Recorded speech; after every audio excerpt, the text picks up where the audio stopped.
Des milliers d'Ivoiriens ont pris part à l'opération de souscription aux logements sociaux lancée par le gouvernement. Mais nombreux parmi eux n'ont pas été retenus parce qu'ils ne remplissent pas les conditions des banquiers et des promoteurs immobiliers pour diverses raisons. Soit l'âge avancé, soit les niveaux de revenus très bas. D'autres sont les habitants des quartiers précaires qui doivent être démolis. Il y a également les personnes vivant dans les zones à risque qui doivent être déguerpies. L'État a le devoir d'aider toutes ces personnes. Le président de la République, son Excellence M. Alassane Ouattara, avait promis lors de la campagne électorale des logements d'environ 5 millions de francs CFA.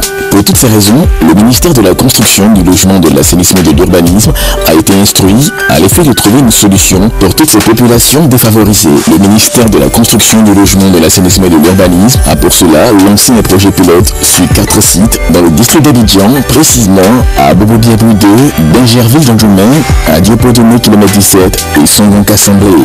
Ici à Biabou, c'est un site de 8 hectares entièrement viabilisé. On y trouve l'eau potable, l'électricité, les caniveaux pour le drainage, les eaux pluviales et usées. Ce site accueillera 179 plateformes. Ici à Benjerville, Jean Dumais, c'est un site de 4 hectares aussi viabilisé. On y trouve l'eau potable, l'électricité, les caniveaux pour le drainage des eaux pluviales et usées et les espaces verts. Il est prévu 270 plateformes sur ces sites. Le site de Songon-Kassamblé a une superficie de 11 hectares. Comme les 2 premiers sites, il bénéficie également de toutes les commodités, à savoir l'électricité, l'eau potable, le bitume, les caniveaux et les espaces verts. Le dernier, le site d'Adiopodomé km 17, il a une superficie de 8 hectares sur laquelle est prévu 415 plateformes. À l'instar des précédents sites, celui d'Adiopodomé est aussi viabilisé avec l'adduction de l'eau potable, l'électricité, la voirie, les caniveaux et les espaces verts. Les populations cibles sont les Ivoiriens qui ont le profil suivant: un habitant récemment déguerpi d'une zone à risque, un habitant d'un quartier précaire, un Ivoirien qui a préalablement fait la souscription aux logements sociaux et dont le dossier a été rejeté par la banque ou les promoteurs, un travailleur du secteur informel avec des revenus irréguliers, un travailleur du secteur formel, public ou privé, avec un salaire modeste. Le mécanisme est l'autoconstruction dans un cadre d'habitat collectif. Cela consiste à mettre des plateformes à la disposition du souscripteur et à lui demander de terminer lui-même la construction avec des ouvriers de son choix en respectant les plans imposés par le ministère de la Construction. Tout cela dans un délai contractuel de 6, 12 ou 24 mois maximum. Le salon bâti sur 24 mètres carrés, la cuisine sur 4 mètres carrés et les salles d'eau sur 2 mètres carrés.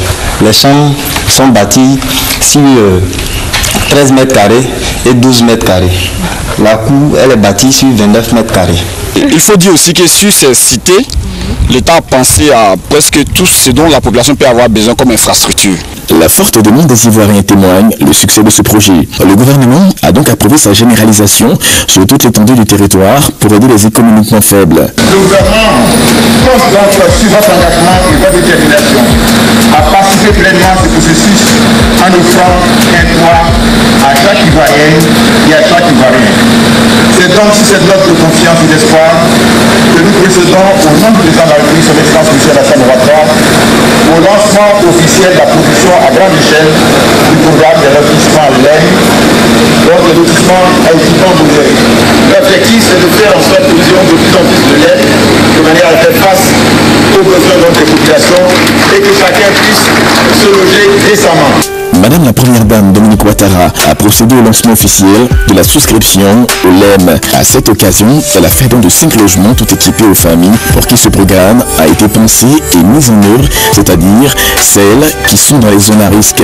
Elle a réaffirmé son accord pour ce programme qui pour elle est une solution durable pour les personnes à revenus modestes vivant dans un environnement précaire. Je voudrais saluer Monsieur le ministre Mamadou Sanogo, ministre de la Construction, du Logement, de l'Assainissement et de l'Urbanisme, pour son excellent travail à la tête de son département. Il a su traduire en actes la volonté du président de la République de proposer des propriétés immobilières à moindre coût à nos frères et sœurs, et je l'en félicite vivement. Lorsque nous avons visité en 2011 les populations sinistrées par les inondations, j'étais effectivement très émue. Et j'ai demandé à Monsieur le ministre si on ne pouvait pas trouver une solution durable à ce problème. Aujourd'hui, vous l'avez fait, Monsieur le ministre, et j'en suis très heureuse. Les LEM constituent des solutions innovantes pour donner espoir aux catégories sociales à revenus modestes.